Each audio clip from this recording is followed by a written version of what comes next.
Ìbàràpá ti débi ká ṣe ìṣirò tó lọ́gbọ́n lórí torí bí òṣèlú Ìbàràpá ń lọ ó ti kọjá kádákẹ́ sẹ́nu ìdìbò ló ti tún bọ̀ lọ́nà yìí Kiniun Akewi ló jẹ́ kí n fẹ́ bá wọn bá mi sòtítọ́ ọ̀rọ̀ Kiniun Akewi ló tún dé alẹ́rìnláyà bí ìbọn akọni ọmọ ńlá nínú káfẹ́nu jagun àlẹ́ ìbá nínú káfẹ́nu ìwìtúmọ̀ ọ̀rọ̀ rélùwé ọ̀rọ̀ ni mo tún gbé délé orin Ìkòyí ẹ̀ṣọ́ ọmọ akọ̀bí ọ̀dà gbé ìwé sílẹ̀ ẹni wọ́n bá bí ire kó nẹsẹ̀ sójú ọ̀nà ọ̀tọ̀ lòṣèlú ọ̀tọ̀ ní Ìbàràpá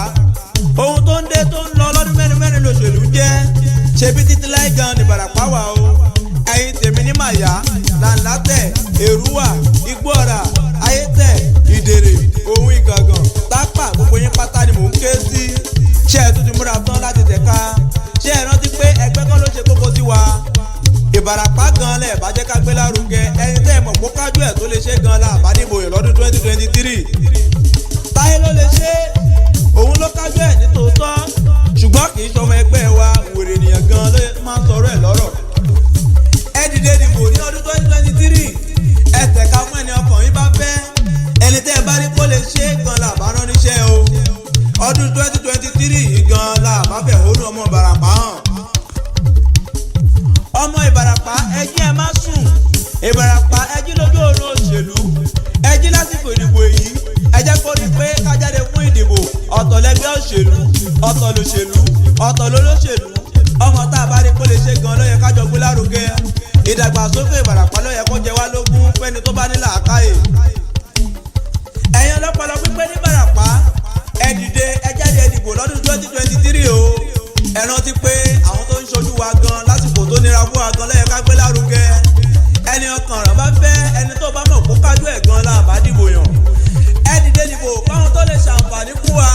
fáwọn tó ṣe tán láti gbé Ìbàràpá lárugẹ ẹni tó tọ́ tó sì tọ̀nà gan la bá dìbò yàn lọ́dún 2023 ìyá yìí ti tó kò yẹ ká tún lè ka fún ẹni tí ò ní náà ní wa mọ́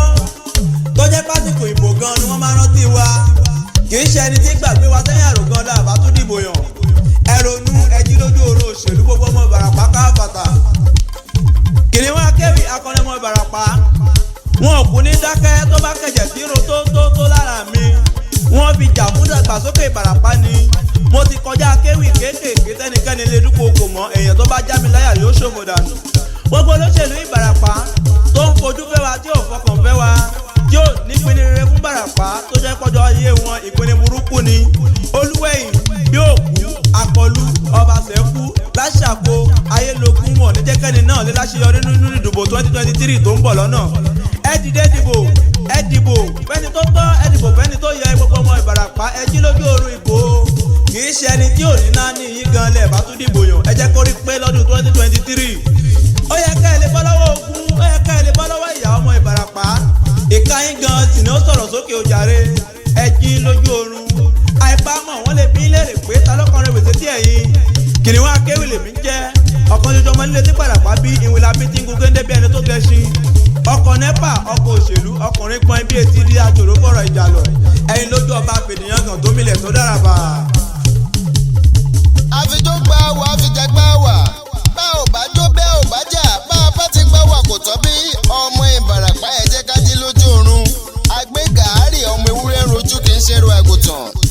ẹgbọ́n náà o ẹni ta ní kó fún ẹni lójú tó fata sẹ́nu ìyàtọ̀ wo gan ló ń bẹ láàrin ẹni ta ní kó kíni lẹ́yìn tó fẹ̀gún sọ́wọ́ a kì í gbótó ẹni tí ń tọ́ ní jẹ àníkàwọ́ ẹni tó lẹ́yìn ká fọmọ fún abuké lóhùn rèé ẹgbọ́n náà ṣe ti gànà kún ẹ̀rí rẹ̀ là ń wí ni anítàlùkù mọ́ tó tàlùkù wá ń gbé lẹ́sẹ̀ talẹ́ni tó tọ́ talẹ́ni tó yẹ láti dìbò fún ó ti yẹ ẹjẹ́ ká lajú wá lè ká ṣẹra wa lọ́kàn àsìkò òbò la tún wù àyè talẹ́ni tá a lè gbé sípò náà Ìbàràpá ó ti pẹ́ tá a ti wà o ẹ má lè jẹ́ ká tó kú sí ọwọ́ àwọn ọgbàyéjẹ́ mọ́ lọ́wọ́ àwọn ẹni tó ń parọ́ fún wa lọ́dún mẹ́rin talẹ́ni àbágbẹ́kọ̀lé tari wípé tó sípò náà ó ti yẹ ẹjẹ́ jáde ká lọ dìbò fáwọn ẹni tó lè gbé Ìbàràpá lárugẹ ẹ má yẹ jẹ́ ká tó kú sí akóló àwọn ọgbàyéjẹ́ mọ́ nínú ìbọdún 2023 tó ń bọ̀ lọ́nà ni ó ti yẹ ẹjẹ́ ká ronú wa gidigidi káwọ́ ẹni tó tọ́ tá a lè gbé sípò náà Kiniun Akewi akọni ọmọ Ìbàràpá ti sọ̀rọ̀ ṣáájú o ká má ṣe dìbò fẹ́gbẹ́ èèyàn ní kẹjẹ ká dìbò fún tí a yọ wá nínú ìgbèkùn ọdún 4 Ìbàràpá wà lóògùn òye wa dára ló jẹ́ ká mórí wá fún gbogbo mùtúmùwà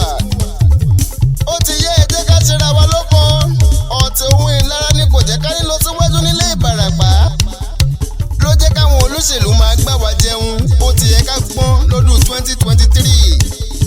ẹgbọ́n náà o ọjọ́ wo lẹ́yìn tí níná kẹ́yìn ní Ìbàràpá? Ìbàràpá wà lóògùn kò síná kò sómi. bí mo bá wọnú ìlú ẹ̀rù abà mi má sì fẹ́ sá jáde. ọmọ Ìbàràpá ẹ jẹ́ á ronú nínú ìbò tó ń bọ̀ lọ́nà. ìdàgbàsókè Ìbàràpá ló jẹ wá lógún. ẹ jẹ́ ká gbára wa kalẹ̀ lọ́wọ́ àwọn aninilára. ẹ jẹ́ ká fẹ́ gbẹ́sílẹ̀ náà káwọ́ ẹni tó tọ́ ta lè yàn sípò náà. Aboluwaji àbọ̀rọ̀ tó fọmọlúàbí bó bá dénú rẹ̀ ó yẹ kó lè dodidi. ẹni a wí fún ọbàjọ́ gbọ́ ẹni a sọ̀rọ̀ fún ọbàjọ́ gbà lọ́rọ̀ àwọn èèyàn wọ̀nyí. àmọ́ ṣá o késekése lẹ́tí ìrìnà kàṣàkàṣà ṣe ń bọ̀ lọ́nà.